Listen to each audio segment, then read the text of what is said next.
Bonjour à tous et bienvenue dans cette nouvelle émission de Cinépheuse, une nouvelle zone libre. Ça faisait un petit moment qu'on n'avait pas fait de zone libre, dû à des problèmes d'emploi du temps, mais en tout cas on s'est un petit peu démerdé, on s'est dit qu'il fallait qu'on en fasse, parce qu'il y a eu pas mal de sorties ces derniers temps. La première de 2015. Oui, c'est vrai, avec les mini zone libres, ouais, c'est vrai, avec A3. Mais ça valait le coup d'attendre.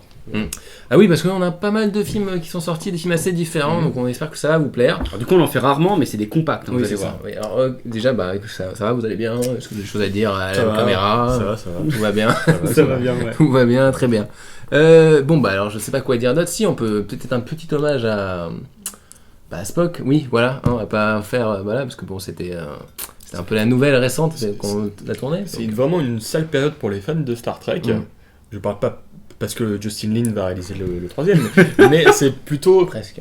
Mais c'est que... Apparemment, Vin Diesel va remplacer Zachary Quinto. Non, parce que non seulement nous avons perdu le grand Leonard Nimoy, alias Spock, ces derniers temps, vraiment très triste, très sale nouvelle. Et on a aussi perdu Harvey Bennett, qui a produit les Star Trek de 1 à 5. D'accord. De 2 à 5, pardon, de 2 à 5, okay. Et il est décédé hier. Ouais, la veille du tournage de cette émission là, moi j'ai appris ça ce matin, et le mec qui a produit La Colère de Cannes quand même, et c'est vraiment une sale semaine pour les fans de Star Trek. Ouais, mais il a fait le 5, non. Oui, franchement, rest in peace.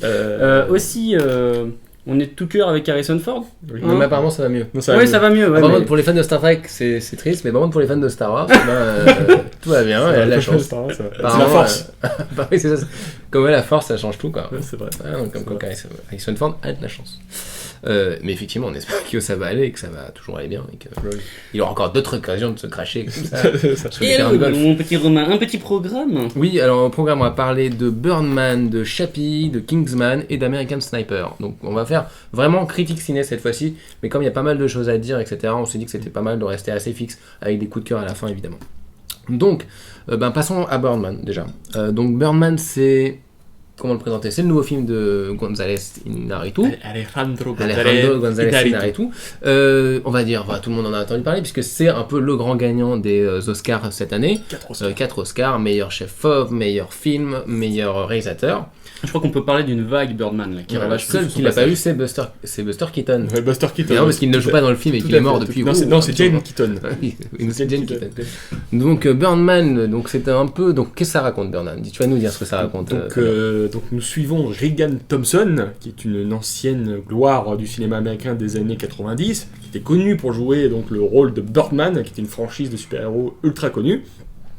Et il décide de faire son comeback en montant une pièce à Broadway, une pièce adaptée d'un auteur super classe, super connu.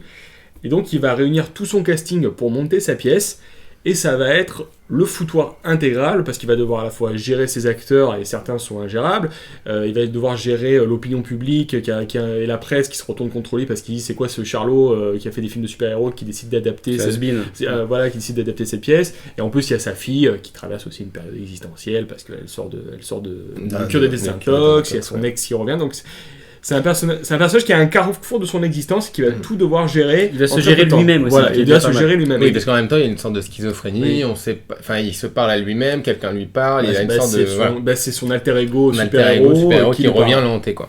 Alors bien sûr, c'est Michael Keaton qui joue le rôle, et donc Michael Keaton, il est principalement connu pour avoir fait 2 films, en 89 et 92, donc les Batman.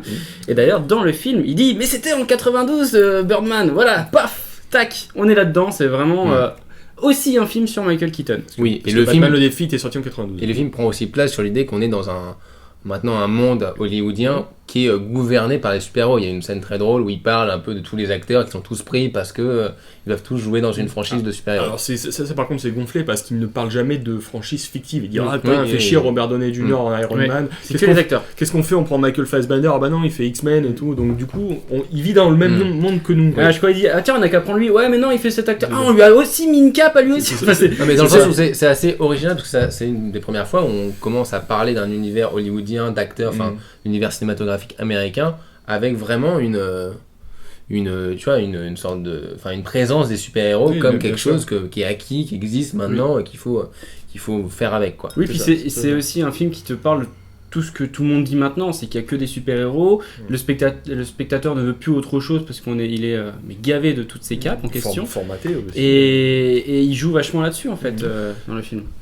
Donc le plus important, c'est que c'est aussi tourné en plan séquence, c'est-à-dire que c'est un plan séquence entier. Le film se présente comme un plan séquence entier, donc tourné comme si c'était d'un seul tenant. Évidemment, c'est totalement faux, mais c'est un peu l'attraction du film, c'est-à-dire qu'on suit quand même on suit Michael Keaton dans ses déambulations, dans le théâtre, à l'extérieur du théâtre, qui traverse un peu toutes les pièces, etc. Et la caméra ne s'arrête jamais de tourner, en fait. Il y a toute cette idée, alors c'est pas exactement vrai quand tu suis tout le film, mais voilà, c'est un petit peu le tour de force, sachant surtout qu'en plus, le chef-op qui a gagné un Oscar, c'est aussi celui qui avait gagné un Oscar l'année dernière pour Gravity. Emmanuel Donc Lubezki. c'est un peu un expert dans le plan séquence continu, comme ça, voilà. C'était lui qui avait notamment installé le système de micro-caméra sur le Ali de Michael Mann. D'accord. Le système de caméra fixé sur les épaules des acteurs pour ressentir les coups. Bon, alors, qu'est-ce que vous en avez pensé, au-delà de la prouesse technique, de l'approche de González Iñárritu, qui est quand même très auteur, hein, c'est quand même un réalisateur, si vous n'avez pas vu ses films d'avant, c'est quoi, c'était 21 grammes, c'est Amour Chienne, c'est Babel, c'est quand même,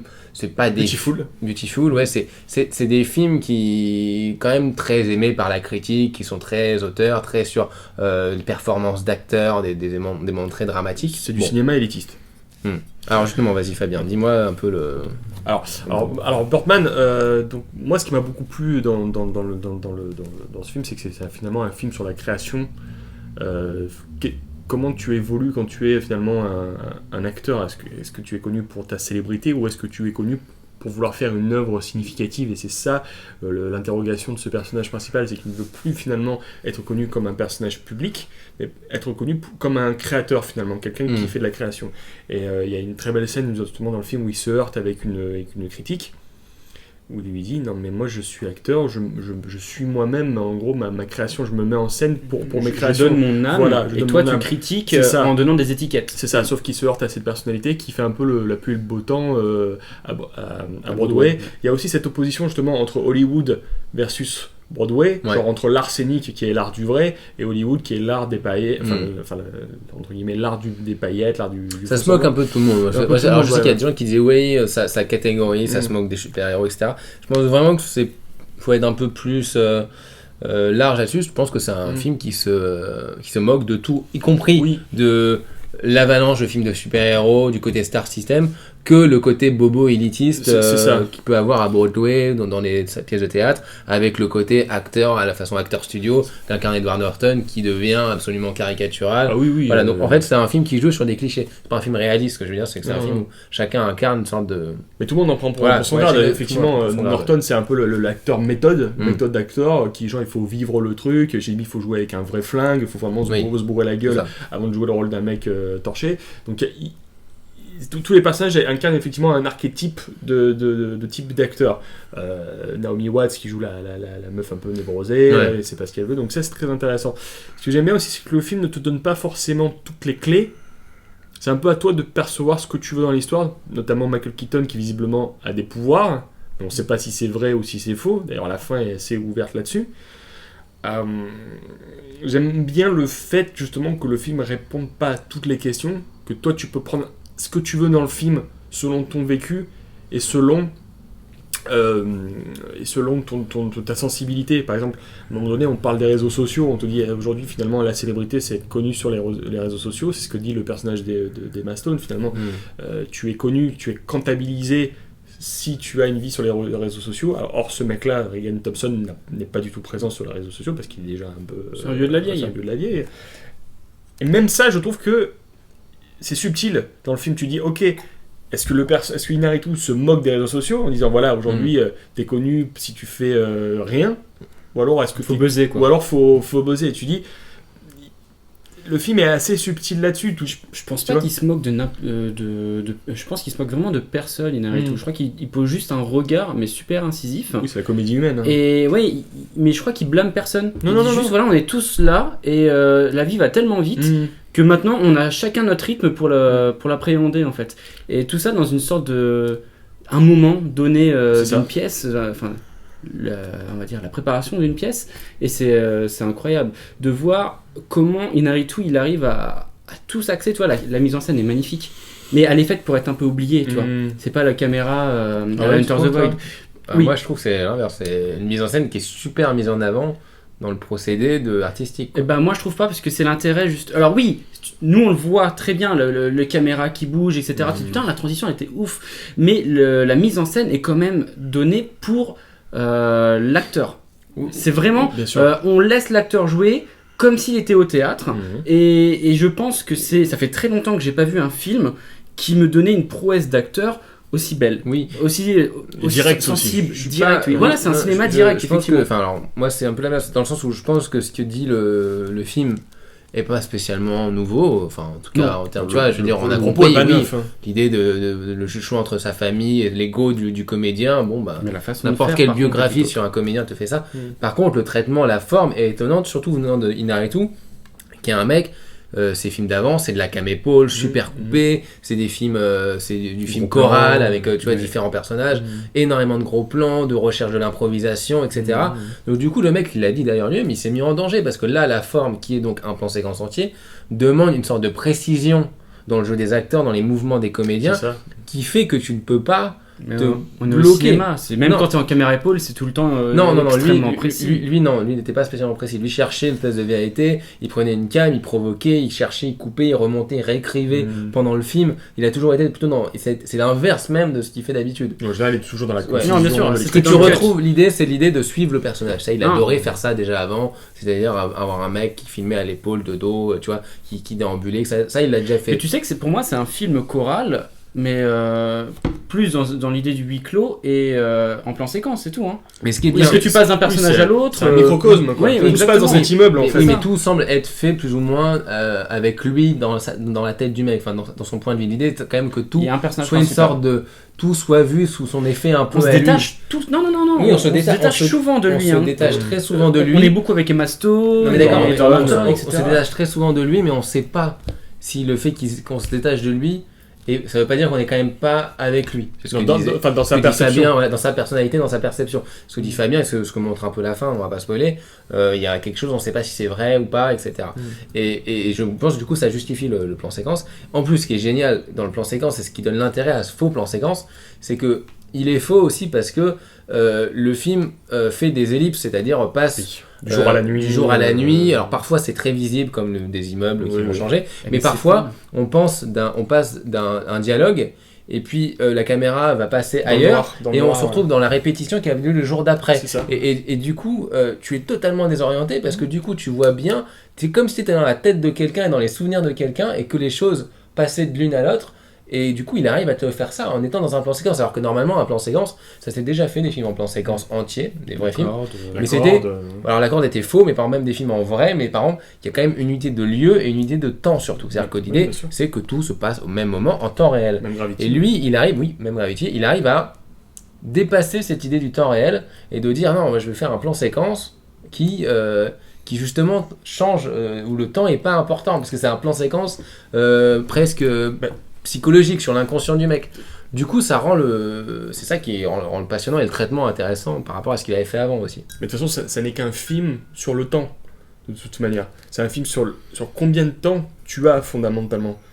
Combien de temps pour moi, c'est ça qui m'a vraiment touché dans le film, outre le fait que effectivement le temps se mélange, se fusionne et tout ça, et tu passes d'un plan d'Emma Stone avec Edward Norton, ensuite le mec fait pas noter sa caméra, tu la vois sur scène en train de répéter, il y a des trucs. Au bout d'un moment dans le film, t'es dans l'euphorie. T'es dans l'euphorie, voilà. Il y a ce plan génial où tu vois Michael Keaton en train de péter les plombs dans sa loge, la caméra panote et tu le vois dans la même pièce avec des critiques en train de parler. Enfin, voilà. Il y a des trucs comme ça où à un moment donné, il y a des transitions très à un moment donné, il y a une transition sur un balcon. Et j'avais l'impression que l'espèce de garde-fou du balcon était en numérique pour pouvoir passer la caméra. C'est sûrement vrai. C'est des petits trucs comme ça. À un moment donné, il fait un raccord sur une espèce de mur de lumière. Quand il va à un moment donné, il y a Michael Keaton qui va chercher une boisson dans le film. C'est dans une espèce de petit boui-boui avec des luminaires de partout. Il fait une transition avec un fondu dans la lumière.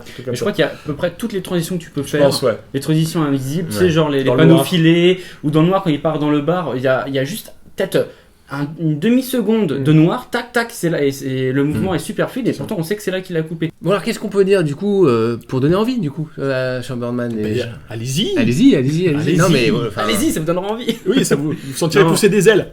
Est-ce que ça, donc, parce que là d'un coup on est en train, c'est Cinefuzz qui nous dit d'aller voir le film qui a été oscarisé partout. Donc alors ça a été mis, parce que d'habitude c'est pas le cas. Je suis désolé. C'est bon, on n'est pas Opération Frisson non plus, mais ça va. Non, mais, on est Opération Espano. Non, non, mais je veux dire, il y a des fois l'évidence t'apparaît aux yeux. Si tu vas pas voir Birdman, ça sert à rien, va plus au ciné quoi. Vraiment, c'est un film d'auteur, certes, mais c'est un film d'auteur qui c'est pas le film chiant. Voilà, c'est le film où il y a plein d'acteurs qui s'en donnent à cœur joie avec une mise en scène de taré. Et voilà. En tout cas, je suis content parce que Inarritu a pris des risques par rapport à ça, à ce qu'il faisait avant. Parce que moi j'aimais bien 21 grammes par exemple.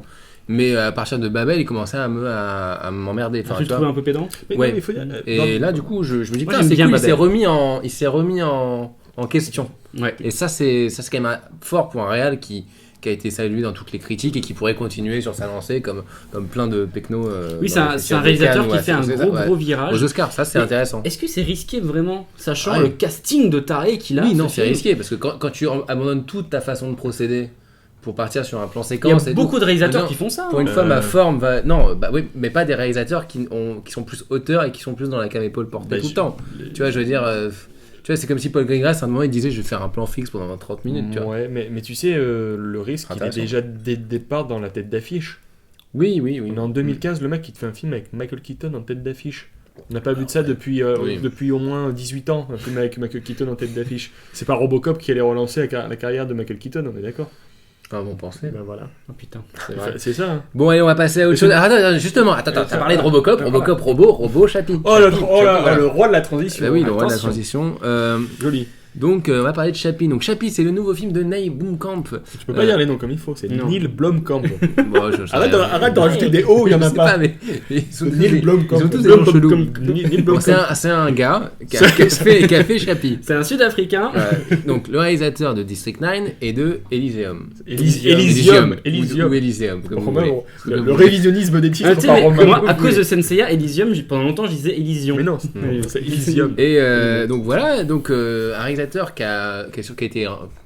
s'est été révélé par Peter Jackson, parce qu'il devait réaliser la franchise Halo avec lui. District 9 a été un énorme succès, surtout par tous les geeks qui ont kiffé ce film, etc.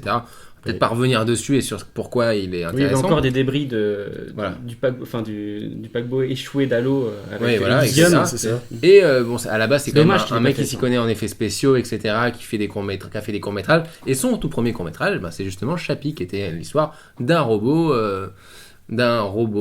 qui retrouvait une sorte de personnalité, une âme, etc. Le sujet n'est pas du tout original, qu'on a fait des 700 fois. À peu près 90% de l'animation japonaise le traite, tu vois, quotidiennement. Mais là, il a eu l'idée justement de reprendre après un petit peu le ratage qui était son deuxième film, qui avait quand même été assez critiqué. Bien, Elysium. On verra pour après. Donc il fait Chappie, donc l'adaptation de son court métrage, mais donc avec plus de fric, Sigourney Weaver, Hugh Jackman. Il y a déjà un Guinness record pour Chappie, de la blague la plus lourde de l'année, Chappie Chapeau. Merci les Français. Mais il y a que en français. Oui, mais bon, ça va quoi. C'est mignon. Oui, mais bon, c'est quand même. Attends, c'est le Captain Obvious de la blague. Chappie Chapeau. Mec. Non, mais il y a toutes les variations. J'ai vu Chappie Chapeau écrit en Y au lieu de IE. Chappie Chapeau EAU, Chappie Chapeau O. Stop. Arrêtez avec cette blague. C'est O officiel. Oui. Bon, alors on va revenir quand même sur le film un petit peu. Alors en plus, le film a été un petit peu. Comment dire, la promotion a été vachement cachée. Enfin, parce qu'on en parlait. Qu'on était un peu vénère parce que le fait que Blomkamp fait Alien 5, du coup, on ne parle plus que d'Alien 5 qui n'a pas encore été écrit, ça même a quand même tourné. posé sur Chappie, ça. Pas vraiment, parce que du coup, on n'arrête plus de parler de Chappie. Et depuis quelques temps, Chappie s'est quand même pris une espèce de tollé de merde de la part des blogueurs et journalistes américains qui le critiquent pas mal en France. C'est aussi des rapports assez mitigés. Apparemment, la production était compliquée pour. Oui, alors il y avait aussi ça. Le film a été arrêté à un moment donné. D'ailleurs, c'est à ce moment-là qu'il a fait les dessins pour Alien 5. Pour décompresser. Pour déconner, comme ça. Voilà, et effectivement, ça a été assez dur, etc. Le problème avec les acteurs, je crois. Oui, et notamment avec le groupe, quoi. Parmi l'idée, c'est quoi là, c'est ce robot qui prend une sorte d'humanité. Alors, ce qui est intéressant, c'est qu'en fait, l'intelligence artificielle. ce qui est fou dans la promotion du film, ça s'axe vachement sur Sigourney Weaver qui vous raconte comment Alien 5 ça devait être génial, etc. On y reviendra. mais pas dans cette émission. Un petit teaser. Ta-na-na-na. Mais sur le coup, et Hugh Jackman qui joue un méchant assez enfin qui est là mais qui est pas non plus l'âme du film quoi. L'âme du film c'est un groupe de rappeurs qui s'appelle De rappeurs, non, de rappeurs. gangsters. C'est des rappeurs, c'est des rappeurs. Ah bon? Oui, c'est des rappeurs. C'est des gangstas blancs. Ouais. Des gangsters. Comment ils s'appellent déjà? Il y a un mec qui s'appelle Ninja, Oui, l'autre, bon. je sais plus. Bon, ça sera écrit en dessous. C'est vous qui avez voulu Donc le film, hein. c'est un groupe de rap voilà, d'Afrique du Sud qui sont très connus, qui ont une espèce de... Ah mais c'est des vrais rappeurs. Oui, c'est des vrais Ouais, rappeurs. c'est D'ailleurs, c'est- parce que c'est des stars la locales. moitié des chansons que tu entends dans le film, c'est elle en fait. Enfin, c'est Ah, lui, c'est les génial. deux qui rappent en fait. Ok. Et qui ne sont pas du tout acteurs à la base, mais qui sont assez connus et surtout assez délirants. Cette espèce de gangsta rap, mais totalement new age, totalement frénétique, qui part totalement dans la provocation, mais gratuite. Enfin, c'est assez C'est étrange. les punk no future du Ouais, du très présent. très punk quoi aussi. Et puis avec ce côté Afrique du Sud quoi, qui fait que ça donne quand même un autre aspect. Et c'est eux en fait qui donc recueillent un peu le Chappie au tout début du film, qui est une sorte d'enfant robot quoi. Et ils vont un peu lui apprendre la vie et devenir un bon gangsta d'Afrique du Sud dans voilà. Donc tu as Chappie avec les chaînes en or qui Voilà. marche comme ça. Comme ça. Qui a les expressions, qui a les accents, etc. Et Et l'originalité du film. ouais, voilà. Sur le coup. Bon, alors Philippe n'a pas aimé le film, mais bon, Non, Philippe, non. On ne peut pas Ah. ne pas aimer Chappie. Je veux dire, c'est tellement un thème universel et je veux dire sans risque qu'on peut pas ne pas aimer Chappie. sans risque. Non, c'est sans risque. Un robot qui devient un peu humain et tout. Si, Si, il y a le un film qu'on sujet- n'a pas aimé, c'était AI.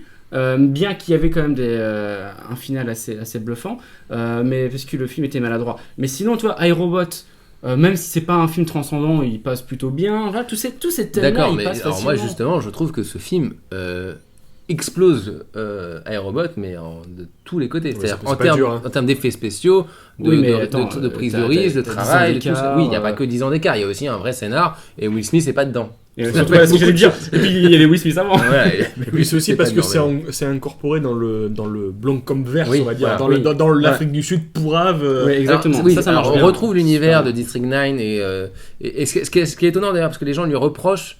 Si vous avez vu District 9, si vous avez vu ces deux films d'avant, vous allez pas, il va plus avoir l'effet de surprise. Si Chappie avait été le premier film de Ah, ça aurait Blomkamp, été une Ça aurait été la ça aurait révolution. ça aurait été le District 9, Ouais. ça aurait été la révolution. Putain, c'est qui C'est ce ça. mec, etc. C'est ça. Il se trouve que bah non, il a fait 3 depuis, mais on commence à comprendre. Pour moi, ça reste encore assez frais. C'est-à-dire que je suis désolé, je vois pas ailleurs des films comme ça qui se passent dans des environnements que tu ne vois pas d'habitude. Le côté SF mélangé à du bidonville, mélangé à voilà à une fable sociale, etc. Ça marche et ça reste toujours assez innovant, sachant qu'en plus en termes de caméra à épaule, il s'est un peu calmé. Et parce je que trouve. sur Elysium, Parce que c'était- Elysium et District 9, c'est des films qui sont intéressants, mais au bout d'un moment, tu Oui, mais il partait dans un aspect documentaire de son tu pays, restes. quoi, Alors, tu vois, moi j'ai donc- eu un peu peur parce qu'au début il commence comme un peu un docu. J'ai fait oula, ça va Ouais, repartir sur du District 9 et tout. Et c'est vrai que moi, mais par contre, tu sors quand même du film, t'as les oreilles qui sifflent. Tu as l'impression que voilà, il sait quand il fait un film, La bande quand son, il met le oui. paquet quoi. Elle est Ça- ouf. Hein, Ouais, mais franchement. même en termes de pyrotechnie et tout, Ah, quand c'est- tu sors, c'est bien. t'es épuisé quoi. T'es épuisé avec le film. Et ça, c'est toujours été avec Blomkamp. Sur ces 3 films, c'est comme ça.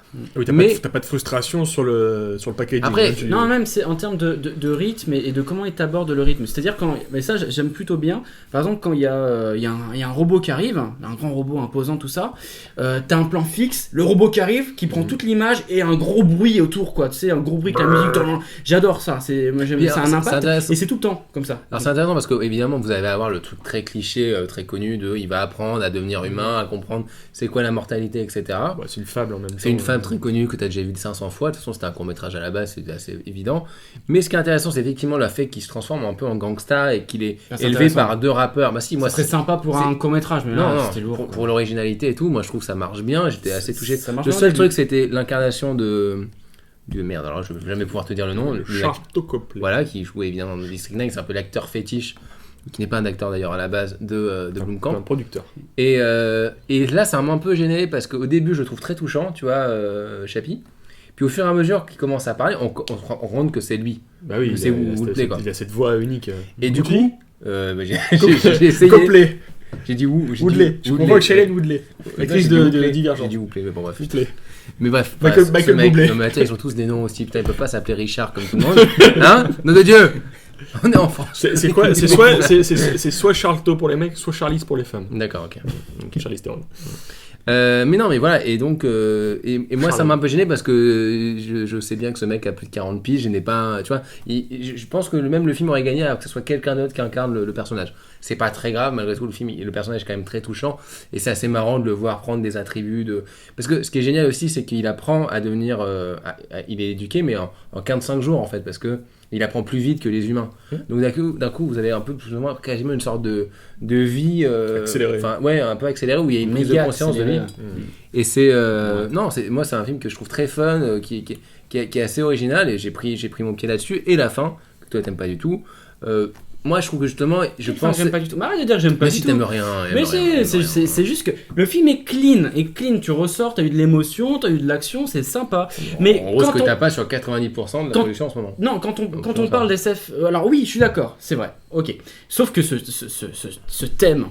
Pour moi, il devient un peu gonflant parce que j'adore ça, j'adore tout ce qui est attrait à la robotique, à l'intelligence artificielle, à la conscience dans la machine. Mon meilleur film, c'est Ghost in the Shell, putain de merde. Mais enfin bref. C'est ça le problème. Non, oui, c'est ça le problème, exactement. C'est parce que, putain, il y a eu tellement de choses avant, que ce soit bien ou moins bien, que ça, ce film, finalement, à part te dire qu'il y a un robot qui fait son gangsta.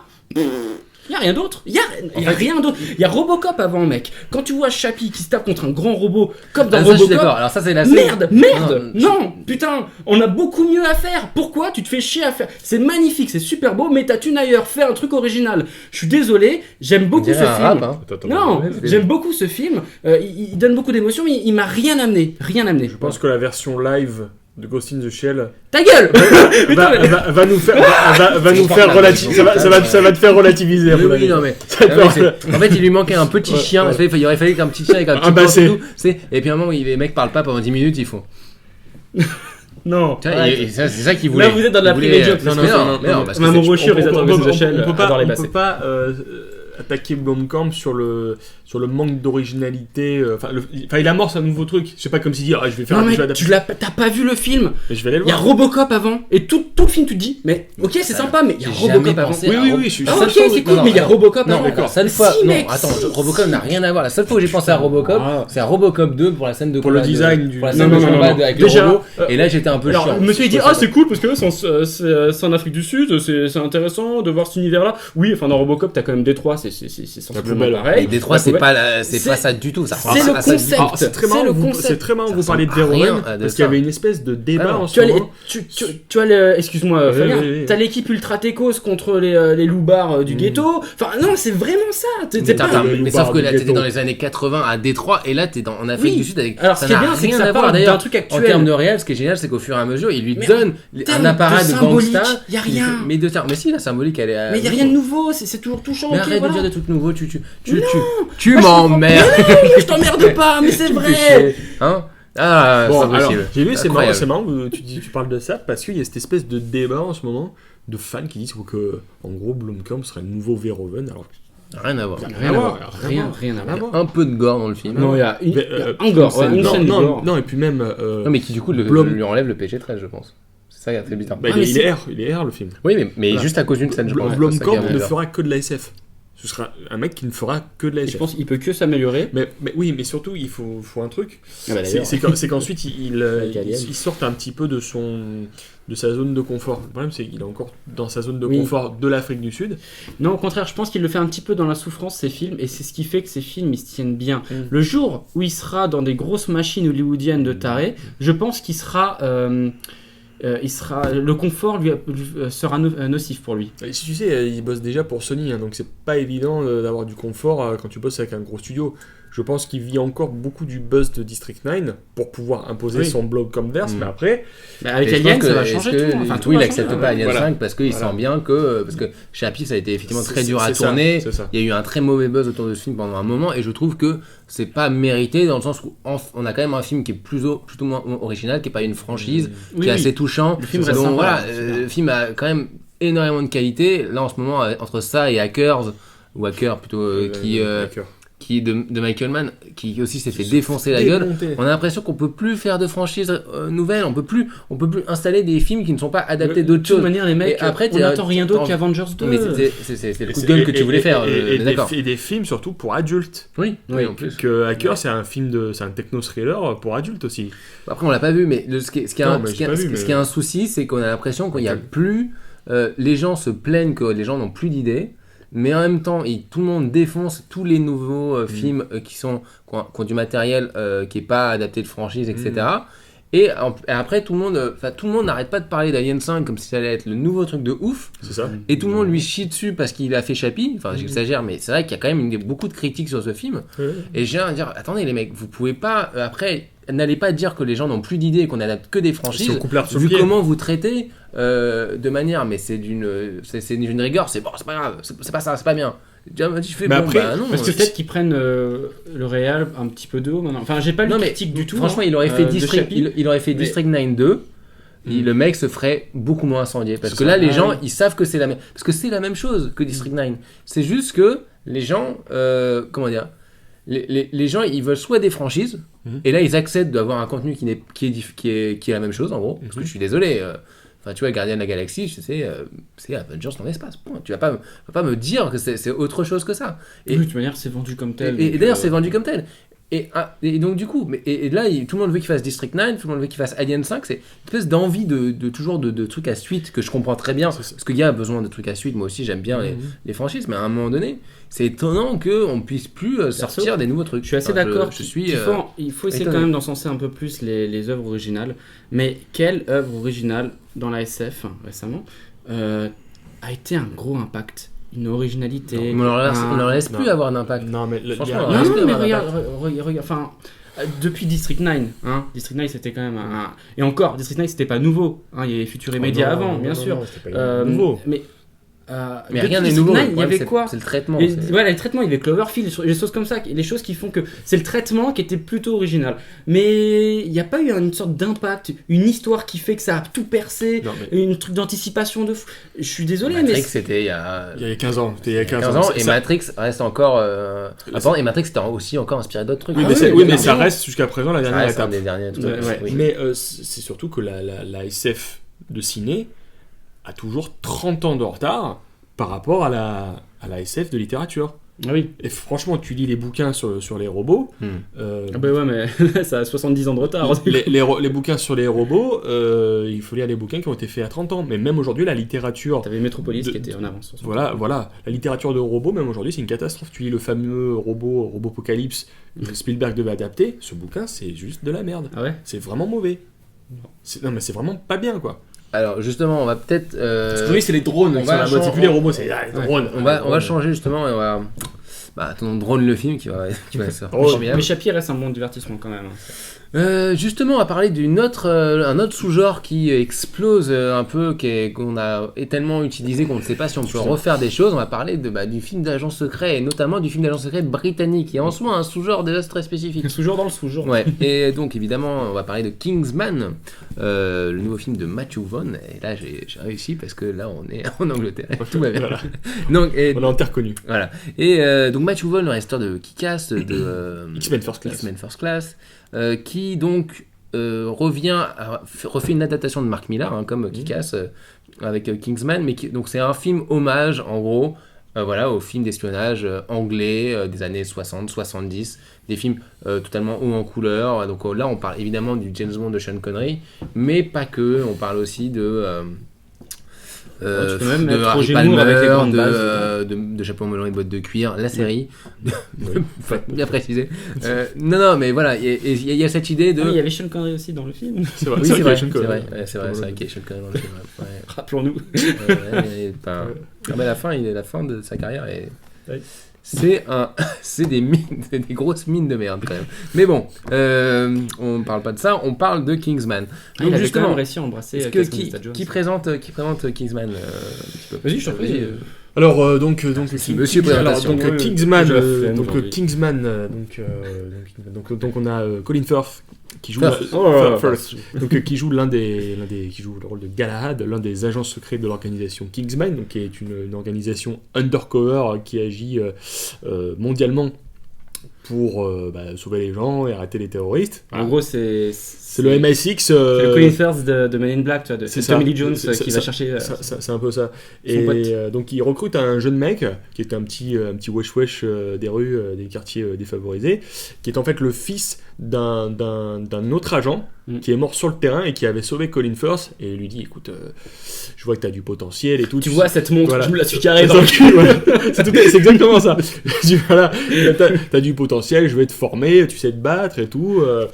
Et donc le gamin va intégrer un centre de formation pour espions juniors et devenir lui-même un Kingsman. Et ils vont devoir déjouer les plans de Monsieur Valentine, qui est joué par Samuel Jackson, qui dodote et qui veut conquérir le monde avec sa jeune assistante Gazelle, qui est la fille avec les jambes en forme Les d'épée. jambes en forme de- ouais, d'épée. d'épée. Voilà. La classe. Ouais, c'est ça, tu Voilà. as bien résumé le film. Gazelle. Qu'est-ce qu'on peut dire du film? Là, on l'a vu tous les trois, donc du coup, on peut en parler. Il est quand même sorti il y a un petit moment, il a eu un bon buzz, mais pas plus que Pas ça. qu'un bon, il a Ouais, ça dépend. il a fait sensation. Hein. Une Moins sur la sensation, toile, en tout cas. ouais, enfin, il est déjà oublié, j'ai l'impression. Non, je crois pas. Non, tu non, vois, tout le monde- ça tourne. Tout le monde arrête pas de dire oh la scène Ouais. dans l'église, oh la C'est scène. ça. Ouais, non, arrête. C'est ça. Bon, est-ce que vous avez aimé le film, ça tout bêtement? Est-ce que... J'ai kiffé ma race. J'ai adoré ce Bah, film. merci, on passe à American Sniper. J'ai adoré. Putain que ça fait du bien de voir un truc fun, mais vraiment Ouais. fun où tu t'es là, tu fais putain je kiffe ce que je vois, mais vraiment un truc avec des couleurs, un truc libre, Original. un truc, original, voilà. oui. oui, Ouais, parce que c'est ça, ouais, apparemment Matthew Vaughn avait contribué au comics de D'accord. base, hein. C'est Ok. lui qui avait un petit peu comme Kick-Ass qui avait monté un peu le truc en parallèle. Oui, ben il voilà. lance en même temps. C'est quoi, c'est Vaughn Millard comme Rodriguez Miller, c'est ça? Ouais, une mais sorte c'est de- mieux. Non, parce Oui, que c'est mieux, non, hein. c'est Vaughn qui Avec, Dave maîtrise Gibbons, c'est ça. la réal. Il y a pas de, tu vois, de, Oui, bien de sûr. respect du matériau comme Miller, quoi. Alors, ouais, comme vous le savez sûrement, Matthew Vaughn s'est barré de X-Men Days of Future Past pour faire Kingsman. Ouais, donc il fallait que ça vaille le coup, quoi. Voilà. Et il a eu raison, Mm. parce que ça nous aurait quand même privé d'un truc super sympa. Non, et le film est quand même assez attachant. Parce que les personnages sont vraiment bien amenés, bien faits, même si c'est quand même Colin Firth qui tient vraiment le film, je pense. Plus que le jeune mec. T'as The Actor, tu vois. voilà. C'est Bah, c'est vrai que clair qu'il c'est fait de l'ombre à tout étonnant le pour monde. Colin Firth de Jouer un rôle d'action. Ouais, parce qu'il a jamais joué de rôle vraiment d'action. Non, Il a non. toujours été dans des films très. Mais d'ailleurs, il y a un Euh, décalage, hein, noble, parce que tu sais, Sean Connery à la académique. rigueur, il était musclé et C'est tout ça. ça. Lui, il y a vraiment un Ouais, moi, il décalage. me rappelle Harry Palmer. Honnêtement, Ouais, il est ouais, vraiment ouais. dans la. Donc, Harry Palmer, qui est l'agent secret interprété par Michael Caine dans les années 70, qui était une saga concurrente de James Bond. James Bond, avec notamment, pareil, John Barry à la musique, etc. C'était Même très- producteur. Même producteur. Mais qui était déjà un peu rebelle. Déjà, Harry Palmer était déjà un mec qui était un peu rebelle, qui était pas trop. Quand on lui disait pour l'Empire, il disait la Britannique, il Ouais, disait c'est ça, ouais. faut faire foutre. Et c'est génial parce que ce film reprend un peu cette idée. D'ailleurs, ils ont tous le look d'Harry Palmer. Même Michael Caine, qui joue le chef, reprend les lunettes d'Harry Palmer, c'est précis. Arthur. Et même d'ailleurs, on voyait un génial. extrait. En fait, apparemment, ils l'ont rajeuni sur une scène. Il y a une scène qui a été supprimée où c'était Michael Caine jeune. D'accord. Et tu le voyais, et c'était Harry Palmer. En fait, il avait rajeuni. On va juste numériquement. reprendre des droits des images Voilà, d'Harry Palmer. c'est ça. Ouais, mais il avait rajeuni numériquement et il était là et tu disais putain, c'était Michael. Et ils l'ont supprimé parce que je crois que c'était pas utile, mais ça avait l'air vachement cool, quoi. Et en tout cas, ils reprennent cette idée-là, mais ce qui est génial, ce que je trouve dans le film qui vaut le coup, c'est que la première partie est un super hommage au film d'espionnage de ces années-là, et tu kiffes parce que c'est vrai que on peut aimer ou pas les James Bond de Daniel Craig et le côté très Jason Bourne, etc., dont eux-mêmes se moquent, mais c'est vrai qu'il manque un peu ce côté espionnage en couleur, pas classe. réaliste, etc., Oui. qui était quand même très agréable Pop. et que tu voulais voir. Est-ce que tu Pop. voyais, moi c'est là où ça me fait plaisir, c'est que quand je voyais le début de X-Men First Class où tu as j'ai dit Rosebud, Rosebud, j'ai dit Rosebud, Non, ouais, Rosebud. qui s'infiltre justement dans les années Casino, 60 ouais. dans un casino et tout. On était dans un pur esprit James Bond et on se disait putain, ce mec il retrouve l'esprit James Bond qu'on a perdu, Même qu'on Fassbender, n'a plus. Même Ouais. Fassbender qui allait à la banque en Suisse. Voilà. avec Et le je me labo, disais putain, si ce mec faisait un James Bond, ça serait génial. Et c'est Ouais. génial, c'est qu'il a fait Kingsman, c'est ça. qui est en gros encore mieux puisque c'est même pas que James Bond, c'est tous les espions anglais. C'est un peu tout. ouais. Et la deuxième partie du film m'impressionne aussi parce que elle part sur autre chose, qui est qu'en fait, encore plus que la culture espionnage anglaise, c'est même la culture punk anglais qu'il arrive à aborder. C'est ça. C'est-à-dire un film totalement, presque, entre guillemets, nos futurs, un peu puéril dans le côté critique, mais volontaire, et qui va très loin dans sa vanne, quoi. C'est-à-dire, à la fin, on a une sorte de remake comment dire, j'allais dire le film de Kubrick, la merde, j'ai oublié. De Folamour. Ouais, Dr. Folamour. un remake de Dr. Folamour version punk délirant, quoi. C'est ça. Et là, tu te dis, mec, c'est génial d'arriver à ça. On parle toujours de la scène de l'église, mais la scène de l'église, il y en a certains qui sont énervés à cause de cette scène parce qu'elle est, elle est amorale. Mais c'est bien amorale. Ça qui est génial, c'est qu'elle est amorale. Et puis, il y a un plaisir que je retrouve aussi, le côté un peu, ce qu'on avait avec aussi Edgar Wright, qui est un plaisir de la chorégraphie d'action que tu retrouves maintenant dans le cinéma anglais. Entre le pub avant la fin du monde de Edgar Wright et ce film-là, que tu retrouves aussi dans Kick-Ass, il y a une espèce de plaisir de la chorégraphie qui reprend des codes hongkongais, mais pour les transférer sur autre chose. C'est vachement bien. Avec une certaine rapidité d'exécution. Ouais, voilà. Faut pas forcément que ce soit noir, tu sais, que les personnages soient torturés, etc. Faut que ça y aille, quoi. C'est un film auquel on a reproché beaucoup de trucs sur la violence, mais le film, au final, est amoral peut-être dans certaines situations, mais dans la mais dans la morale, le film, à chaque fois, on te dit « Ah, mais il s'est passé ça !» Mais en fait, non, tu crois vraiment qu'on va faire ça ? Oui, il y a plusieurs situations où l'éthique de Kingsman elle est questionnée, mais à chaque fois les mecs ils disent non mais tu crois que il y a la réalité et effectivement il y a... tu crois qu'on va faire ça. En fait c'est un film qui rend hommage à ce genre qui était quand même un genre plutôt noble, c'est-à-dire que les agents secrets des années 70, 60, tu vois, c'était quand même des mecs riches, enfin c'était des mecs de la haute de la haute bourgeoisie anglaise, des aristocrates, etc. Et là il t'explique qu'être un gentleman, respecter les codes et la tradition anglaise, ça, tu peux aussi être en étant un prolo. Et ce qui t'explique, et donc du coup ils vont même critiquer finalement, alors qu'ils leur rendent hommage, ces espions-là qui étaient effectivement tous des aristos. Et c'est un truc qui m'avait pas sauté aux yeux à l'époque, en disant maintenant il n'y a pas que les aristos, c'est aussi pour tout le monde. Et là, tu dis putain, les mecs ils arrivent à se réinventer vraiment. Voilà. C'est là où je trouve que le film il est intéressant. Alors, après, il est un peu long. Je vais pas dire pas de mentir où je me suis un peu.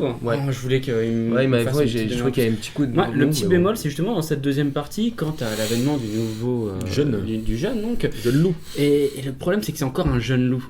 Et c'est ce qui fait que ça peut être même très bien. C'est ce qui fait que je veux que ça soit une saga. Je veux que ça soit le nouveau James Bond et qu'il arrive et puis qu'il commence à comprendre ce qu'est le charme, voilà.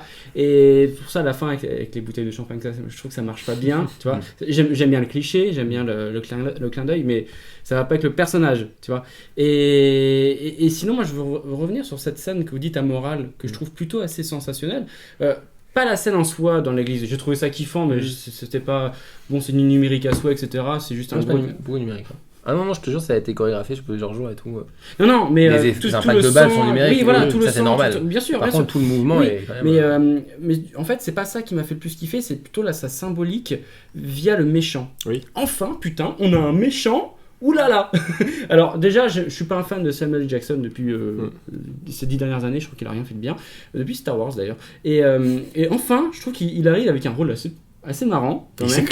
Il s'éclate, c'est un personnage ultra méchant qui ne supporte pas le sang, qui zozote. Alors c'est un peu du foutage de gueule de tous les grands méchants avec leur base secrète, faut être honnête. Il y a un peu de la parodie, quoi. Mais au moins il va au bout du truc, quoi. Le film est un peu la parodie de... c'est pas que de la référence, voilà. C'est aussi de la parodie de la critique. C'est en gros, oui, c'est un et j'adore ce personnage. J'ai vraiment adoré. Et voilà, tu vois que c'est un vrai monstre. C'est pas juste un mec qui fait ça parce que derrière il a été blessé. Ah non. Putain, c'est un fils de pute, voilà. Ouais. Et à un moment donné, il met vraiment à mal l'éthique du héros. Et c'est là où tu vois que c'est un méchant puissant. Parce qu'effectivement, la scène de l'église, sans trop spoiler, c'est une séquence où l'éthique du héros est complètement bouleversée. Ouais. Et moi, c'est le pivot du film. Voilà, tu dis, ok, là, il y a un renversement. Et là, je suis, waouh, là, on part sur autre chose, quoi. Et là, c'est intéressant. Et c'est vrai que Colin Firth, moi, je préfère plus une préquelle avec Colin Firth. Parce que j'étais épaté par Colin Firth en film d'action. Je me suis dit, merde, personne n'y avait pensé. Mais en fait, il est parfait là-dedans, quoi. C'est vraiment. Il avait été envisagé pour James Bond à un moment donné, dans les années 2000. Ouais, maintenant, je rêve d'une réadaptation d'Harry Palmer avec lui dedans. Il serait génial. Ce serait formidable. Tu vois, plus que... Parce que moi, Harry Palmer, c'est une saga super intéressante qui pourrait être mis au bout du jour. Jones 3. Ouais, quoi, ça existe pas déjà? Non, je crois que c'est que 2. J'en fais que 2. Un Bridget Jones 3. Mais peut-être tes rêves vont sûrement ils ont être fait le réalisés. bouquin. Oui, ils ont fait le bouquin, donc ils peuvent l'adapter. hein. Non, Mais bon. fais gaffe à ce que tu dis. Alors, justement, Attention à tes souhaits, Philippe, ça peut arriver, c'est surtout ça. Attention. Bridget Jones. Mais sont des- non, mais Kingsman, c'est une vraie alternative, je trouve, au film Marvel. Oui. Mais vraiment, je trouve que là, C'est une alternative à tout en fait. tu dis, ah, Ouais, Au James Bond. C'est une alternative Enfin, au tu James sais, Bond et au Jason Bourne. Quoi. oui, Même mais que tu t'as ressors beau de là- aimer, que tu vois. enfin, tu ressors là, tu dis, putain, ça y est, j'ai vu un film fun, un peu submersif, un peu trash, qui est pas moribond, qui est pas, oh là là, le côté existentiel, machin. Il y a un côté, il y a un parcours du héros, le parcours du jeune mec, mais qui est symboliquement fort tout en étant, ouais, je m'amuse, quoi. Ouais, ok, il n'y a pas de mal à avoir un vrai film où tu t'amuses, mais sans être pris pour un débile. Alors que Daniel Craig s'est pas marré une seule fois depuis les 3 derniers James Non, Bond. quoi. non, c'est- Il y a pas un moment donné où c'est c'est dit, clair. putain, je m'amuse, quoi. Tu fais. Moi, j'adore voir Ah, la il y a le son, Pourtant, quoi. avec Eva Green, il aurait pu se taper les délires. c'est clair. Ah non, il est pas bien. Non, mais, tu vois, juste le fun de voir le méchant perdre le contrôle de sa base et d'un coup il y a de la musique disco qui se met à passer dans sa base, une boule à facettes qui tourne. Juste le plaisir du délire, mais dans une histoire Ah, mais où tu c'est t'impliques. n'importe quoi, tu sais très bien que cette histoire c'est un gros foutraque, ça aurait pu être un scénario des années 70 à Mais côté de qui- Moonraker oui, et compagnie quoi. Bah, le côté, le côté portable, c'est quasiment du Moonraker. Enfin, pour moi, c'est. Et Oui. et il y a un moment où Vaughn il est très très fort. C'est vraiment là où pour moi le film a vraiment une qualité cinématographique bien spécifique. C'est que, bon, ok, il y a du sang qui gicle, les mecs qui se prennent des balles et tout machin. Mais vers la fin, il y a un gros truc qui se passe dans le film. Et là, il te dit non, on va montrer la violence, mais d'une autre manière. Je dis, je vais vous montrer la violence, mais avec de la couleur. Et là, tu dis, ça se voit que le mec. Ouais, parce Et qu'il quand sait- même, il sait qu'à ce moment-là, s'il met de la violence, ça Voilà. va être trop trash. Oui, mais Tu vois, il le fait de c'est- manière ouais. où il se dit, Ouais. je peux être plus intelligent. Il sait qu'il Il est dans, trouver une il est dans astuce, le côté voilà. bonne humeur. Quoi. Il C'est ne ça. faut pas se prendre la tête. Et c'est là où je dis c'est du punk, mais c'est du punk. C'est pour ça que les gens qui disent que c'est amoral sont totalement fous. C'est du punk qui est conscient de s'amuser, quoi, qui est pas, Oui, mais- qui est pas là pour c'est pas révoltez-vous et tu vois, ça n'a ça. rien à voir. C'est ça qui est, mais c'est très bien. Mais t'as un Voilà. mec avec le même scénar, mais un mec un tâcheron, il aurait rien pigé au truc. Je prends un mec comme Rodriguez, il serait allé dans le mur. Allez, Mais on je pense fait- pas que de toute manière un film comme ça, il aurait incité n'importe qui aurait eu un scénario, dire mais Non. c'est un film d'espionnage, je vais me faire chier avec. Mm. Non, là c'est parce que lui il avait son idée déjà. Oui, Je suis sûr que la moitié des idées dedans, de mise en scène, etc., c'était pas prévu dans le scénario, etc. Peut-être. C'est un film qui se construit de la base, tu vois. Il était là de la base et ça se sent. Voilà, on parlait de punk anglais. On va parler de quelqu'un qui a les punks, il les aime pas trop. Il leur a filé pas mal de raclés. Hein, c'est même Premier un peu degré, là. c'est un peu l'américain. Au 0,5 degrés. L'américain alpha, ouais, tu vois, le Uber américain. Et c'est un mec qu'on adore évidemment. Ouais, bien C'est Clint Eastwood avec American Sniper, son dernier film. Un film qui a fait pas mal polémique, a été assez mal accueilli. C'était une imitation de Clint Eastwood. C'est mal accueilli. Putain, ça va, 300 millions de.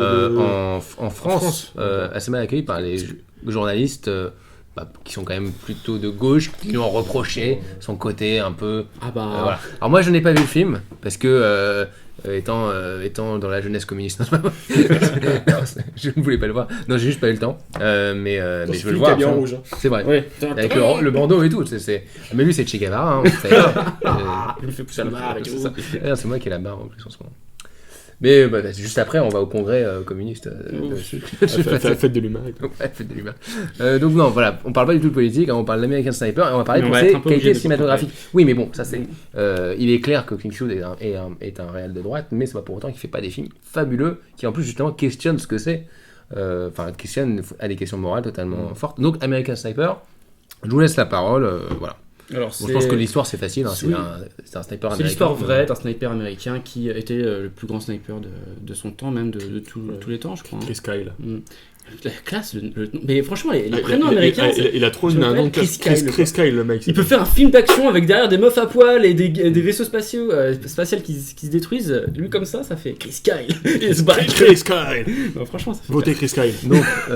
Donc ouais. Et donc Voilà. c'est alors je vais pas dire la fin parce que moi je connaissais pas l'histoire de ce mec là tout ça donc C'est connu, mais effectivement. ouais, je préfère pas parce que moi c'était une belle surprise. La Enfin, légende. une belle. Un mec se fait appeler la légende donc dans la guerre d'Irak qui c'est signification.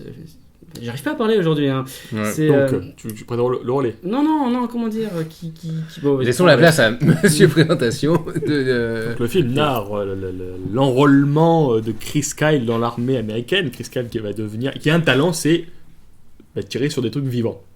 Voilà, donc il va devenir effectivement le plus grand sniper de l'armée américaine durant la guerre d'Irak. Il va comptabiliser un nombre assez important de morts. Et le film donc raconte son service pendant la guerre d'Irak, mais pas que. Ça raconte aussi sa vie intime, sa vie de couple, et sur la difficulté finalement de revenir mentalement de la guerre. Ouais. C'est aussi ça. C'est voilà. le syndrome post-traumatique. Mais même pas post, c'est le syndrome pendant. La sensation que le mec fait des allers-retours aux États-Unis, il passe 6 mois en Irak, ensuite il passe 3 semaines avec sa femme, et même quand il est avec sa femme, il a l'impression que son service n'est pas fini et que sa place n'est pas auprès de sa famille. Ça, c'est super. Voilà.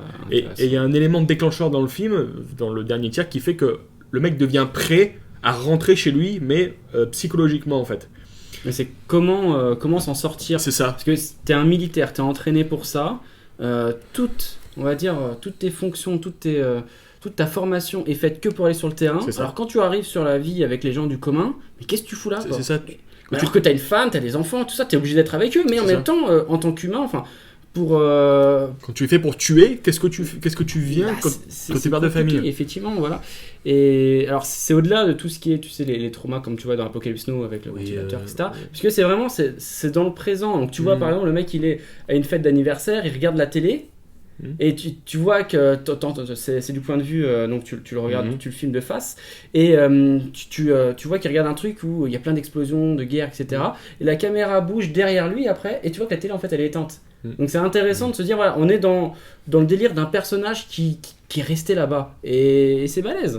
Il reste là-bas, même ce qui est plus flippant, c'est quand il reste là-bas alors qu'il est en famille. Il y a une séquence de goûter d'anniversaire où le mec est devenu limite parano, il est complètement parasité par son expérience sensorielle vécue à la guerre. C'est-à-dire maintenant le mec il entend un chien qui aboie, de suite le chien il faut le neutraliser sur place. Mais là, c'est ça que tu le vois plus émotif à la guerre qu'avec sa famille. Quand là, vous m'en parlez, je vois qu'il y a quand même une mise en question du rôle de la guerre, de ce que c'est de devenir une machine de guerre, et de ce que ça implique, etc. Donc il y a de la critique. Alors pourquoi il y a toute cette polémique de film de droite qui prend qui traîne avec le film, qui a été un succès incroyable aux États-Unis, mais aussi parce que évidemment c'est un film qui te parle d'un héros américain, comme au sens noble du terme. Parce que ça fait très longtemps qu'on n'a pas eu un film aussi surpatriotique. C'est-à-dire que c'est limite un drapeau américain dans la gueule que tu tapes toutes les 2 minutes. C'est clair. Et si ça pose la question de qu'est-ce que c'est de tuer des gens en montrant quand même les dommages que ça peut créer, c'est pas... Perso, je suis pas contre, parce qu'on est d'un point de vue d'un mec qui est là-dedans, en fait. Tu sais, quand t'es dans l'armée... T'es en mode full metal jacket, on te bourre le mou jusqu'à... tu y vas, quoi. Voilà. Tu y vas. Il faut que t'ailles tuer, voilà, t'es conditionné. Mais par contre, il y a un truc aussi qui pose un petit problème, c'est qu'une fois en Irak, toutes les personnes qu'il rencontre, c'est des terroristes. Ouais.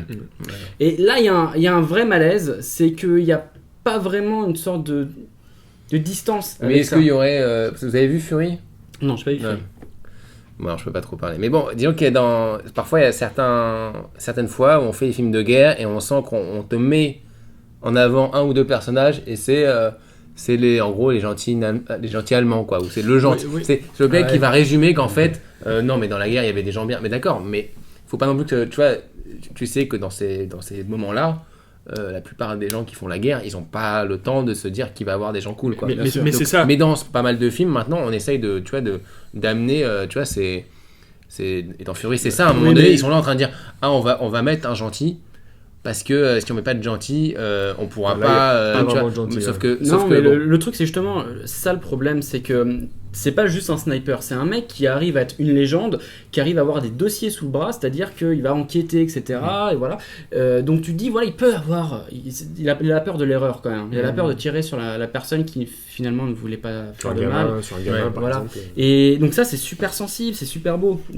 Pareil, pas énormément de risques quand tu amènes un sujet comme ça. Et non, c'est le truc, c'est que le mec, il enquête. Il pourrait se tromper, il pourrait rencontrer des gens qui l'amènent vers là. Non, en fait, à chaque fois, ça va directement au but. Tu sais, il souffre pas pour arriver à son but, quoi. Non, il y va d'un coup. Il y va, ouais. Et ce qui fait que t'as l'impression, alors peut-être que c'est des raccourcis qu'il a fait en coupant, mais t'as l'impression que n'importe qui il voit dans cette guerre qui n'a pas évacué parce que c'est une zone de guerre. C'est un méchant.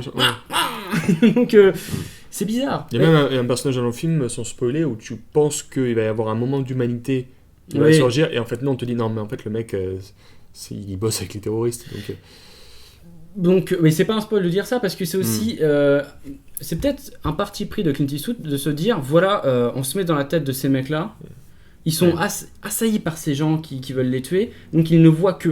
Donc c'est peut-être aussi ça qu'il a voulu dire. J'en sais rien, mais personnellement, moi, ça, Tu l'as vécu comme un cliché, quoi. Donc comme une Pas faute. vraiment. j'ai trouvé ça juste un peu dommage de pas voir l'Irak comme elle est peut-être. Hein. Là, on la voit que d'un point de vue militaire, on va tous les buter.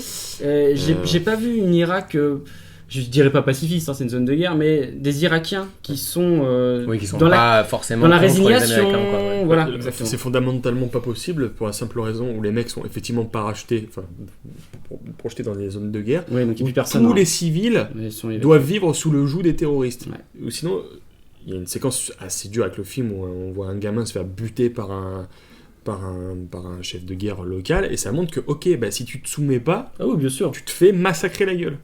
Donc si tu veux, effectivement, le sujet est touchy à ce niveau-là, mais il n'y a pas que ça, si on te dit. Bon, après, Eastwood a quelqu'un qui. Voilà, on sait qu'il est. Est-ce que c'est grave de vouloir faire un film, franchement, Pas du tout. héroïque Non, pas du tout, c'est pas militariste, grave du tout. Parce non, que, non. Je parce veux dire, que John Milius l'a fait plein de fois. non, mais ce qui est En même temps, intéressant, si tu c'est sors du film, t'es bouleversé quand même. ce qui est intéressant, c'est le rapport que lui, le héros, a avec sa légende, justement. Parce que le mec ne veut pas être considéré comme un héros, alors que tout le monde autour de lui lui dit, non mais mec, t'as sauvé des vies, tu nous as tous libérés, tu nous as tous machin. Et lui, le mec, se dit, non, j'ai juste fait mon taf. À la limite, Mais encore, non, j'ai pas assez sauvé, parce qu'il y mais a j'ai quand pas même eu assez des sauvé. morts. Le mec, pour lui, c'est pas assez, quoi. Ce qui est génial par contre et qui est pas très très exploité ça dans les films, c'est qu'en fait il t'explique, c'est un peu technique, il t'explique que le sniper est là en couverture pour faire avancer justement les troupes. C'est ça. Et ça que tu vois que les troupes ils sont quand même fiers d'avoir ce mec derrière parce qu'ils savent qu'avec lui bah, ils sont Couvert. voilà, Bah, ils tu sont tu couverts réduis à plus de 50% le risque de te faire démonter, quoi. Tu Mais plus que ça, ouais, ça crée une sorte de cohésion. Oui, tu oui. vois, ça va assez loin. Le terme de légende vivante en plus, hein, parce que le mec il est de son vivant appelé légende, donc c'est balèze. Et je te dis, ça s'est passé dans les 10 dernières années, c'est beau, c'est fort. Il y a quelques... Là, moi, je suis un petit peu moins enthousiaste sur le film, que j'ai aimé, hein, j'ai vraiment aimé 2-3 trucs où à un moment donné, il y a une séquence où il appelle sa femme qui est enceinte, et genre, comme par hasard, pile au moment où elle lui annonce qu'il va avoir un garçon, le mec, il se fait tirer dessus de tous les côtés, et elle reste au téléphone, « Ah, mais je t'entends plus, et tout, machin, reviens ». C'est la séquence émotion Hollywood, et puis bien sûr, vu qu'elle est enceinte, elle a un ballon de foot au milieu du bide, la meuf, elle s'écroule par terre, il n'y a personne qui vient l'aider, tu vois. C'est ce genre de truc. Il y a ça, et j'ai jamais été pris par ce que je voyais à l'écran, dans le sens où toute cette imagerie-là, je l'ai vue dans La Chute du Faucon Noir. Ouais. Je l'ai vue dans Des Mineurs. À un moment donné, il y a une séquence dans le film avec une tempête de sable. Et j'ai dit... Putain, j'ai Mission dit- Impossible 4, j'ai c'était dit- tellement mieux foutu. J'ai dit, mec, on a vu ça dans Mission Impossible 4. Ouais, mais même, c'était pas le problème. Non. C'est vraiment ce qui est arrivé. Le problème, c'est que c'est que des plans fixes Ouais. avec un filtre. On a Jaune. l'impression que ça a juste un filtre jaune qui passe et il y a des mecs qui bougent et tu comprends pas grand chose, tu t'en fous. Puis il y a un gros problème avec les effets spéciaux dans ce film, t'as beaucoup de plans avec des hélicoptères en numérique, et tu vois que c'est Ah, c'est ça digital. m'a pas choqué. Moi j'ai fait... Moi, c'est un bullet time qui m'a un petit peu bouleversé personnellement. oui, je mais vois ce que tu sinon, veux dire. Voilà, après, d'un coup, tu vas avoir des éclairs de génie où il va te faire un plan avec une caméra en hélico qui va survoler toute la ville. Ah putain, Et c'est c'est un plan qui dure 1 minute 30, et d'un coup, la caméra va se retourner, elle va se placer juste au-dessus de la localisation des soldats. Là, tu dis, ok, là, il y a une idée, il y a un truc. Et après, il va... un décor de fou. Enfin, c'est. Et c'est Spielberg quand même qui devait faire le film à la base. Hein. Ah ouais. Ah bah, c'est Ok, Il a Spielberg. refusé parce que pas assez de budget. Voilà, pas assez de budget, mais tu te dis... Enfin, moi perso, c'est le meilleur film d'Eastwood que j'ai dû voir depuis peut-être Gran Torino, hein, parce Oui, que les en autres, même temps. c'est pas dur, tu vois. Après, il n'y Mais a pas eu grand chose de très bien. je pense pas que Pas parfait, quoi. l'éthique du film m'a pas gêné, moi. C'est plus vraiment l'imagerie où je me suis dit, ces situations de tension avec un mec qui doit rentrer chez lui en plein Irak, j'ai déjà vu ça. Cette violence, je l'ai déjà vu dans La Chute du Faucon Noir qui se passait en Somalie, pour le coup, mais qui était quand même une volonté de rendre, de reconstituer un peu l'imagerie de l'Irak.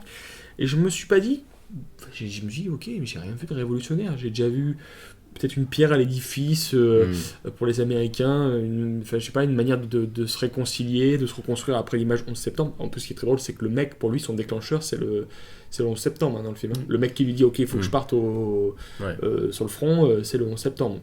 Oui, Donc, c'est un film qui est pas condamnable, mais c'est pas un film qui est subtil non plus. En fait. D'accord. C'est un film qui est assez. straight, tu vois, c'est bon. Après, c'est Clint Eastwood. Oui, il a oui, jamais non, été non. plutôt subtil comme Non, mec. Si, Grand Torino, c'est subtil. Non, mais si Non, tu je veux, trouve pas au c'est... contraire. Ouais. Le thème est subtil, mais C'est pas il est réac non non, plus, il y a des choses- c'est pas non, un mais film ça a jamais réac été- non ouais, plus. d'accord, ouais. C'est Non. plus un constat. Le mec, il dit, voilà, ça s'est passé comme ci, comme ça, comme ça. c'est limite un peu anti-propagande quand Voilà. même. Même s'il y a le rapport avec Après, les armes qui est assez tordu dans le film. C'est Clint Eastwood. Clint Eastwood, on sait qu'il est pas jeune, on sait qu'il est pas derrière la caméra en train de filmer, etc. Ça se voit, c'est des plans plutôt clean, posés, tout ça. Il n'y a pas une fougue, tu vois. Non. Après, je pense que j'aimerais bien quand même faire ce film à mon âge. T'as un mec à 85 ans, t'as vu ce qui te sort, c'est Alors, magnifique. C'est non, magnifique. non, mais c'est quand même très beau, c'est clean, tout ça, mais tu sens qu'il n'y a pas une sorte de rage. Voilà, cette petite rage Non. intérieure. T'as pas l'impression que c'est un film personnel. C'est Voilà. plus un rapport. Des fois, t'as l'impression que je me dis, c'est plus un rapport de ce qui s'est passé Ouais. qu'un truc. Oui, il Viscéral, raconte tu un vois. bouquin, donc il peut pas trop. Tu sais, c'est pareil, il peut pas trop non plus casser un personnage. Non, je peux pas. Alors que c'est une icône, Une quoi. icône, etc. Et que même lui a l'air d'admirer, enfin, étant de. Et Chris Kyle était coproducteur sur le film. Hein. Et bon, il s'est fait Apparemment, oui, il s'est fait assassiner pendant la fin du film. apparemment, son assassin a été condamné à mort. Et peut-être Oui. que En le fait, film non, il y a le aurait joué. procès en même temps. Le Ouais. procès est en même temps là. Donc il se fait alors que le film a ramassé 300 millions, enfin, a été un carton Ça a total. été un Alors méga qu'il y a carton. très très peu de salles au début, quoi. Méga Ouais, carton. Un truc Mais de fou, grosse hein. polémique aussi, tu Et vois. bah, par contre, Tiens, donc, Bradley Cooper, ce mec, moi, il me bluffe de plus en plus. hein. Oui, mais ce mec est bien. hein. Il C'est un est bon gars, excellent, quoi. Mm. Excellent, quoi. C'est un bon gars. Il avait sa place aux Oscars. Bon, Oui, voilà. bien sûr, il se faisait Encore que bouffer sa par, pub pour Agenda, c'était quand même. Ouais, mais c'est top, hein. Il faut. Il mange pas On beaucoup pense de glace. vraiment qu'il hésite entre la glace et la fille, quoi. Non, mais On sent que c'est un rôle de composition, Là, mais bon, là, il est vraiment Je vois pas. chouette, quoi. Ouais. Non, mais Non, ça fait plaisir de pas le voir barbu, tout ça, d'être plutôt clean. Donc, Carré. ça va être bon. Mais voyez-le, hein, mec. On va être bon maintenant, on va parler de nos coups de cœur, parce qu'il faut des coups de cœur à la fin, voilà, pour terminer l'émission. Rapidement, c'est quoi, si vous avez envie de partager quelque chose avec nos spectateurs, pour voir si, voilà, donc, Alors, Fabien. Je ne l'ai pas pris avec moi parce que je ne voulais pas abîmer mon boîtier, mais donc j'ai pu me procurer en avant-première le coffret Godzilla, donc le Godzilla de 1954 qui est sorti chez HK Vidéo en combo Blu-ray et DVD avec le deuxième film, donc le retour de Godzilla. Donc je suis un peu névrosé parce que ça doit être mon 6e exemplaire de ce film. Mais bon, c'est juste que donc, le film est sorti, c'est cool, en VOST, super copie. Alors oui, effectivement, il y a une VF partielle, c'est-à-dire qu'il y a des bouts de VF dans Est-ce que c'est pas le même montage c'est voilà, donc ils ont mis juste des bouts de VF sur le ça Ils montage. sont fait chier pour rien. Sur le, voilà. Qui va regarder ce film en VF, j'ai envie de dire. Voilà. En tout cas, je ne fais pas partie de ceux qui verront ce film en VF, il faut être fou. Bah, Robert Chapon, Robert- c'est un mec bah, qui veut pas lire parce que voit pas les images qu'on lit. Hein Et donc, non, le film est de retour chez nous, en VOST, dans une belle copie en Blu-ray. Le retour de Godzilla, donc le deuxième film, je l'ai jamais vu comme ça, la copie est splendide, et j'espère donc que HK va sortir les autres films dont ils ont les droits pendant l'année, et je suis content que Godzilla soit de retour chez nous. Voilà. Philippe, Vas-y, je t'en prie. Non, vas-y, je t'en prie. Eh ben écoutez, moi en ce moment, j'ai pas vraiment de coup de cœur parce que je suis un petit peu dans un trip Je suis triste en méca. ce moment. Dans un trip méca, je ne fais que de me regarder des animés japonais. Vous allez me dire, ah ça change. Tu l'as toujours été. Ouais. Mais en ce moment, je suis en train de me refaire tous les Votoms, les Gundam et tous les trucs de méca. Et j'en peux plus, et c'est trop génial. Et puis voilà. Et je me dis que effectivement, putain, Chappie, c'est de la merde. Non, pardon, non, je rigole. Chappie, c'est mignon. Non, mais voilà, je suis dans ce qui est réel robot, donc la guerre, les robots, tout ça. Donc Chappie mélangé avec American Sniper. C'est ça. Et, American Chappie. et je trouve que Ouais, ça, c'est c'est sensationnel, surtout que c'est des dessins animés des années 80, donc les robots étaient en bloc. en 2D, tu vois, 2D, et c'est fort, parce que tu vois, une saga comme Votoms, que vous connaissez pas, Non. c'est pas grave, on s'en bat les couilles, On dirait un médicament. assez C'est ce que étalé, il y a des séries des années 80 et des séries des années 2000, et tu vois, les séries des années 2000, les mechas, ils ont refait le générique en 3D, et non, ça passe pas, ça, c'est, voilà, les années 80, c'est beau, voilà, un coup de cœur qui a rien à voir dans cette émission. Non, mais bon. Mais tu m'aimes et tu me détestes. Ça ne m'étonne pas. C'est l'amour. Ça ne m'étonne pas. Alors, mon coup de cœur, qu'est-ce que je dirais comme bêtise bon, alors, ouais, mon coup de cœur, c'est très rapide, mais c'est un jeu vidéo. non, mais c'est juste que j'ai commencé le. Parce que je me suis un peu fait Game of Thrones récemment, la saison 4. Bon, donc, comme d'hab, il se passe 3 minutes. En 6 épisodes, enfin bon, c'est normal. Mais ça reste quand même bien, tu vois, c'est quand même collé sur le truc. Et je me suis fait ils ont sorti un jeu vidéo. Game of Thrones. Oui, en fait, c'est épisodique, c'est ceux qui ont aussi produit Walking Dead, le D'accord. jeu vidéo. Donc c'est plutôt une sorte de point and click avec des choix façon Heavy Rain. Ouais. Et c'est un studio qui est assez réputé, hein, qui a fait 3-4 grandes sagas comme ça. Et c'est assez génial parce que ça dépend de tes choix. Donc l'histoire évolue en fonction de tes choix. Ça se passe durant le mariage bordel, là j'ai oublié le Le Red Wedding. Ouais, le Red Wedding, ouais. Et après en fait on suit une espèce de maison du Nord, mais qui est pas les Stark, une maison séparée, mais qui ressemble un peu aux Stark et tout. Et c'est vachement bien, tu rentres dans l'histoire. Alors c'est par épisode, donc tu télécharges les épisodes. Il y en a 2 pour l'instant qui sont sortis, que tu peux télécharger sur Xbox ou PlayStation, etc. Et ces mecs savent quand même écrire une histoire, quoi. C'est-à-dire que tu rentres dedans assez facilement et tu te fais. Moi, je me suis fait le premier épisode en 3 heures d'affilée. J'ai même pas cherché à m'arrêter. J'ai fait OK, très bien, hop, j'étais dedans. Et ils arrivent même à te retrouver. Parce qu'en fait, on va incarner plusieurs personnages, à te retrouver l'esprit un peu violent et où un personnage peut tomber d'un coup. Il te retrouve ça. Et La surprise. ouais, non, si vous aimez cet univers-là de Walking Dead ou si vous aimez ces jeux vidéo-là, donc très narratifs, etc., vous allez assez kiffer celle-là, quoi. Enfin, elle est vraiment. Moi, j'ai tout de suite envie de jouer à C'est l'épisode pas 2. du Shinji Mikami. Hein, ça... Non, c'est pas beaucoup. Non, mais c'est vraiment intéressant parce que tu dois faire des choix et tes choix, ça peut être choisir entre tel mec, et c'est quand tu fais ça, après ça change. Et après, t'as le trailer pour l'épisode d'après qui en fait, bon, ça c'est pas original, tout le monde le sait, des gens qui jouent un peu aux jeux vidéo, il est fait en fonction des choix que t'as fait. Donc en fait, en fonction des choix que t'as fait, le trailer est différent en fait. D'accord. Ça c'est bien foutu, quoi. Vraiment, ça vaut le coup si vous aimez l'univers de Game of Thrones et que vous devez attendre avril pour avoir la suite et avoir vos 5 minutes d'histoire par saison, jetez-vous là-dessus, ça vous allez kiffer, je pense. Donc c'est vraiment pas mal. Juste les graphismes sont pourris, mais bon, c'est la PS4, là ça commence à être un peu à l'ancienne, quoi. Mais bon, voilà, c'est tout. Ok, Voilà. très bien. C'est pas... Bon, ben, on s'en va alors. Bon, on s'en va. Merci à tous d'être restés, si vous êtes restés. J'espère que, dites-nous ce que vous avez pensé de ces films-là, si vous les avez vus. Nous, on se retrouve bientôt pour une nouvelle émission, pour des petites émissions. Voilà, on espère que ça vous a plu et on vous dit à très bientôt. Salut. Ciao. Salut.